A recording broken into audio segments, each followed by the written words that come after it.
Ngerasa nggak sih sekarang sebagai orang dewasa tuh ngebuat temen susah banget. Bahkan mungkin dulu kita punya teman-teman deket di SMA atau zaman sekolah, tapi sekarang mereka udah nggak tahu lagi kemana, ngomong aja jarang. Dan kita perlahan-lahan ngelihat banyak banget pertemanan-pertemanan kita dari zaman dulu yang tadinya deket kayak gini, terus sekarang mulai kayak gini. Ternyata kita nggak sendiri loh. Dan hari ini kita akan melihat mengapa pertemanan di usia dewasa itu terasa seperti mustahil untuk dibuat, mustahil untuk dijaga, dan apa yang bisa kita lakukan tentangnya.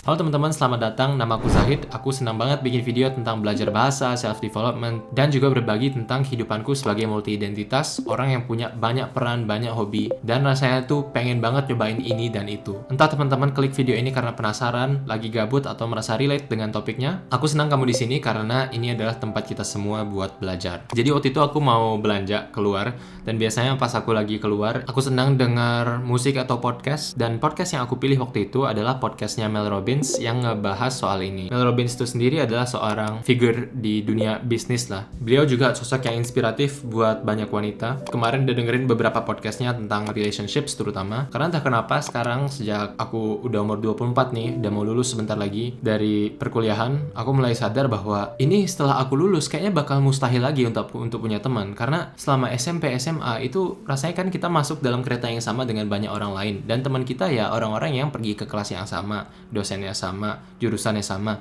Tapi pas kita lulus, kalaupun kita ada di kantor yang sama, mereka ada di musim yang berbeda dalam kehidupan. Satu udah punya 2 anak, satu anaknya masuk kuliah, satu udah siap-siap pensiun. Dan sekarang ada kita yang fresh graduate yang harus masuk ke dalam kolam yang sangat diverse itu. Mungkin video ini juga aku buat datang dari penyesalan diriku sendiri karena aku merasa bahwa dulu pas ada kesempatannya, aku harus lebih banyak ngambil resiko dan mencoba lah memupuk dengan intentional pertemanan-pertemananku. Ini akan kita bahas lebih jauh di 6 poin yang akan ku bahas di video ini. Yang pertama, aku pengen ngebahas dulu tentang yang namanya The Great Scattering. Mel Robbins bilang bahwa Great Scattering itu adalah suatu fenomena yang natural untuk terjadi pas kita mulai berumur. Apa itu artinya Great Scattering? Great Scattering ini adalah persebaran besar. Bayangin aja, waktu sekolah, kita itu bisa ketemu dengan teman-teman setiap hari. Pagi-pagi kita nyapa, terus ke kantin bareng, terus ke kelas juga bareng, terus ada event pensi, kita bikin stand bareng. Cuma pas kita udah lulus, semua orang mengalami yang namanya The Great Scattering. Mereka menyebar kemana-mana. Ada yang tetap di kota itu aja, ada yang keluar negeri, keluar kota, ada yang milih untuk kuliah, ada yang milih langsung kerja, ada yang milih bantu orang tua. Dan ini yang ngebedain pertemanan sebagai orang dewasa dan pertemanan waktu kita sekolah atau kuliah dulu. Dalam konteks aku masih kuliah sih, cuma ini udah mau selesai ya. Pas kita dewasa, itu kita bakal ngalamin beberapa hal, misalnya relokasi. Pas milih karir, itu kan kita nggak milih untuk ada sama teman-teman tertentu gitu, kecuali kita sangat privilege ya dan bisa milih pekerjaan berdasarkan itu. Tapi kita milih mana yang kira-kira bakal paling sehat buat kita dan keluarga kita. Kita milih gimana yang income-nya paling stabil misalnya. Kita milih untuk faktor yang lebih realistis dulu. Jadinya bakal ada relokasi seperti itu yang kita nggak bisa prediksi. Teman-teman kita yang tadinya terasa dekat sekarang udah jadi jauh lagi karena ya mereka juga nggak sepenuhnya bisa milih mereka mau kerja di mana. Kemudian kita bakal berpindah-pindah karir juga. Tadinya kita udah nyaman di satu tempat, tapi ternyata kita pikir ada opportunity yang lebih bagus, atau kita merasa bahwa kayaknya kita nggak mau di jalur ini selamanya, dan itu bikin kita relokasi lagi, great scattering terjadi lagi. Terus nanti juga kita bakal masuk stage di mana kita bakal punya anak dan punya keluarga sendiri. Tadinya kita sekarang nih berpikir sangat solid, kuat, karena orang-orang terdekat kita adalah teman-teman kita. Tapi nanti prioritasnya bakal berubah karena geng kita itu bakal jadi keluarga kecil yang kita punya. Dan ini bakal terjadi ke semua orang. Dan prioritas orang berubah dari pertemanan ini ke keluarganya masing-masing. Dan ini great scattering lagi. Mel Robbins bilang bahwa dengan memahami ini, kita jadi bisa menyadari bahwa ini bukanlah sesuatu yang personal. Makanya ini juga membuatku lebih berefleksi ya tentang pilihan karirku nanti mau di mana. Karena ya meskipun benar bahwa aku harus mikirin diriku dulu. Kayak misalnya gimana incomeku nanti bakal stabil nggak, ada nggak penghidupan yang layak untuk keluarga aku di masa depan. Tapi aku juga harus berpikir dalam konteks hubungan sosialku. Kayak misalnya kemarin, waktu aku di Eropa, itu jujur dari segi misalnya gaji itu, aku kemarin sempat kerja kan di perusahaan software setempat, itu nyaman banget, dari kualitas hidup juga nyaman banget. Tapi aku merasa sangat kesepian. Hidupku itu cuma buat diri sendiri doang. Pulang ke rumah, belanja mingguan, ke kampus, pulang lagi, ke sekolah lagi, travel, tapi hampir semuanya itu dilakukan sendiri. Di sini aku sadar bahwa, oh ternyata sepenting itu untuk memilih tempat. Dan ini mengantarkan kita ke poin 2, yaitu the 3 pillars of friendship. Mel Robbins bilang ada 3 pilar utama dari suatu pertemanan. Yang pertama itu adalah proximity. Proximity itu artinya adalah kedekatan. Jadi seberapa dekat kita secara fisik dengan seseorang. Dan yang kedua itu timing, gimana fase hidup kita. Karena pastinya kita bakal lebih mudah connect dengan orang yang ada di fase hidup sama daripada misalnya kayak teman kuliah atau teman sama satu grup manajemen trainee misalnya, daripada connect sama dosen yang sekarang lagi milih rumah pensiunnya mau di mana. Terus yang ketiga, energi. Energi ini kita ngerasa frekuensi nggak sama orang itu pas kita lagi ngomong, dan kadang ini tuh kerasa aja gitu ya, pas kita lagi ngomong sama orang tuh energi kita ikut keangkat, atau energi kita tuh kayak nyambung, atau kita justru malah lebih banyak menutup diri, kita nggak berani berkata banyak, kita nggak berani terlalu berkomentar atau mencoba untuk membangun koneksi karena energi dari awalnya aja agak konslet. Mel Robbins tuh bilang, sebagai seorang dewasa, ketiga pilar ini itu semakin melemah. Beda sama waktu kita zaman sekolah yang semuanya tuh kayak otomatis aja terbangun. Dan itu yang kurasakan ya, kembali ke ceritaku waktu di Eropa kemarin. Walaupun nyaman buat diri sendiri, tapi aku jadi nggak ada teman karena di kotaku waktu itu di Pforzheim namanya, itu orang Indonesianya juga nggak begitu banyak. Dan sekalinya ada orang Indonesia, fase hidupnya beda. Dan kan waktu itu aku mahasiswa, jadi teman-temanku yang ada di fase hidup yang sama itu nggak banyak. Kebanyakan ada di kerja praktik atau bahkan udah berkeluarga. Mana ini bikin susah untuk connect dan punya pertemanan yang lebih dalam. Walaupun ya aku punya hubungan yang baik dengan banyak dari mereka. Yang ketiga itu energi. Nah ini agak sulit mungkin karena dia bisa jadi benar, bisa jadi enggak. Gimana tuh maksudnya? Kadang yang aku pahami waktu aku dengerin podcastnya Mel Robbins itu energi adalah kayak vibes yang kita dapat pas kita ngomong seorang gitu. Kita jadi langsung tahu ini nyambung atau enggak. Tapi kita harus hati-hati juga karena kadang bisa jadi energi itu ya agak belakangan datangnya. Bisa jadi kita tuh ngomong sama orang nggak langsung ketemu energinya, tapi harus beberapa kali pertemuan dulu. Dulu tuh ada beberapa pertemanan yang menurutku sayang banget karena aku nggak mengizinkannya naik level dari pertemuan pertama, kenal, terus jadi deket, dan level-level selanjutnya. Karena pas di awal aku merasa nggak ada energinya, aku langsung menyerah. Padahal itu situasinya belum tentu energi yang nggak ada, tapi aku harus misalnya lebih atentif kepada pertanyaannya, lebih niat pas ngejawab, atau lebih inisiatif dalam ngajak ketemu pertemuan berikutnya. Karena salah satu kuncinya dari pertemanan orang dewasa itu adalah effort. Kita nggak bisa pasif lagi kayak lagi sekolah, kita butuh untuk ngambil tindakan nyata. Bahkan Mel Robbins tuh bilang bahwa membuat friendship sebagai orang dewasa itu sama aja kayak kita ngebangun habits. Misalnya bayangin aja, kita gimana bangun habits olahraga. Nah dengan relationships, kita juga butuh untuk memikirkannya seperti itu. Terus yang ketiga adalah aturan karet atau the rubber band rule. Mel Robbins bilang bahwa pertemanan itu seperti karet. Dia bisa kita tarik kan, tapi pasti selalu ada batasnya. Nggak bisa kita tarik terus-menerus. Kalau misalnya kita tarik terlalu jauh, maka dia akan putus. Jadi kadang kalau ngomongin pertemanan-pertemanan kita, sangat wajar kalau misalnya kita jadi kurang dekat sama A sama B. Dulu kita main terus, tapi sekarang udah kayak nggak kenal. Kalau misalnya itu terjadi dalam stretch yang wajar, maka itu adalah bagian natural dari hubungan manusia. Tapi kalau misalnya ini diizinkan nge-stretch terlalu jauh, maka dia bakal putus dan bakal sulit lagi untuk disambungin. Ya mungkin bisa kita bakar terus tempel lagi, atau kita kasih plaster atau apa gitu, tapi ini nggak bakal sama dengan yang sebelumnya. Intinya dari sini adalah setiap friendship yang kita punya itu butuh give and take. Harus ada orang yang ngasih dan ada orang yang ngambil, dan ini harus bergantian, nggak bisa dari satu pihak doang. Tapi di saat yang bersamaan kita juga butuh yang namanya pemahaman. Kalau misalnya kita sering nge-give tapi kita nggak pernah nge-take, bisa jadi ini emang karena yang pertama mungkin ya energinya mismatch aja, nggak harus dipaksain. Jadi kita harus ngerti bahwa oke, mungkin ya ini bukan sesuatu yang worth it untuk investasi energi dan waktu saya. Tapi di saat yang bersamaan kita juga bisa ngertinya tuh dalam konteks bahwa bisa jadi ini orang lagi ambis-ambisnya nge-daftar S2 atau lagi sibuk-sibuknya dengan program manajemen trainee-nya. Jadi pas dicoba dikontak itu nggak bisa di reach out lagi.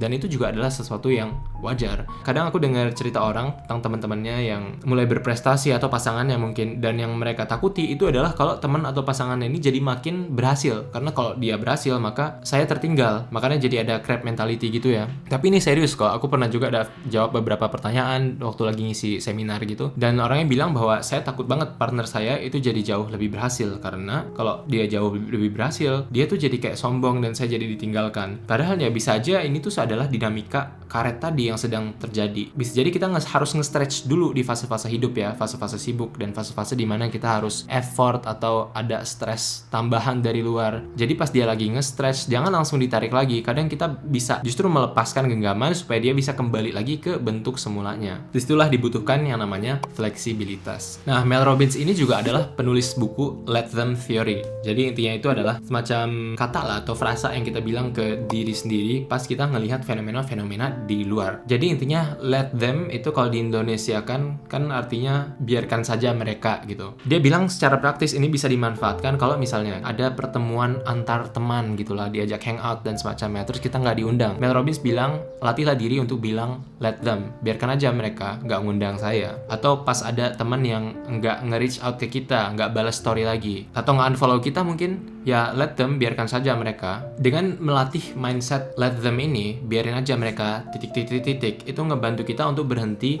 nge-overanalyze perlakuan orang lain.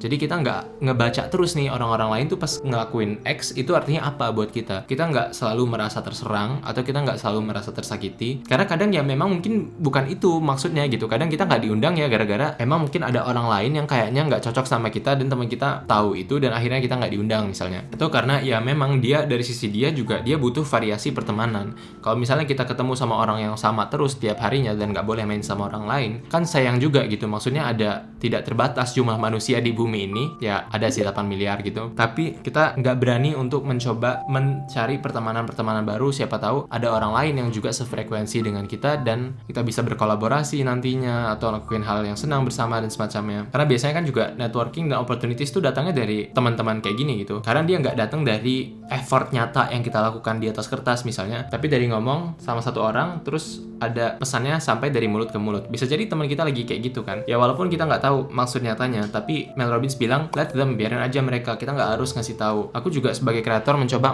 untuk mengaplikasikan ini di pekerjaanku. Jadi bagi orang yang punya 660.000 subscribers di YouTube, itu sangat natural untuk sesekali bakal diomongin, entah di lingkungan-lingkungan kecil atau di misalnya X atau forum mana gitu. Dulu aku bakal ngebuka masing-masingnya dan aku baca satu-satu kira-kira ini dunia lagi ngomongin apa aja tentangku. Tapi sekarang aku udah berubah pola pikirnya. Aku sekarang kalau misalnya ada seseorang yang bilang, ih gue liat nama lu di X, aku nggak harus ngebuka X dan ngebaca orang bahas apa tentangku. Kadang cukup aku bilang let them, biarin aja mereka, mau positif mau negatif. Kadang kita harus biarin tertutup gitu aja loh, karena dengan ini bagiku aku jadi nggak nge-overanalyze lagi orang-orang bahas apa. Jadi kadang tuh aku udah fokus sama satu jalan, ini progresku udah bagus, tapi aku baca komentar yang berbeda di X atau dari misalnya circle pertemanan apa gitu. Terus pas aku tahu itu jadi menginfluence pekerjaanku sekarang yang udah bagus tadi. Jadi aku nggak bisa fokus dan malah yang terjadi aku manuver untuk membuat orang lain merasa puas. Jadi dengan mengaplikasikan let them theory ini, kita jadi lebih bisa mengurangi overanalyzing dari sikap orang lain,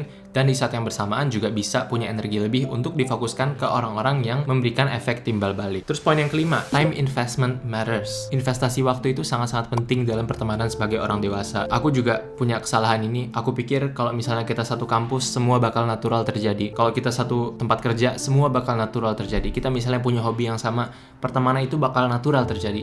Ternyata enggak, semuanya butuh waktu. Saat bagaimana aku belajar untuk ngembangin channel YouTubeku, aku harus belajar gimana caranya ngembangin atau tumbuhin bibit-bibit pertemanan di orang yang baru. Mel ada ngutip suatu studi yang mengatakan bahwa butuh sekitar 90 jam untuk kita melihat orang lain sebagai teman, dan untuk kita merasa orang itu adalah teman dekat butuh lebih dari 200 jam.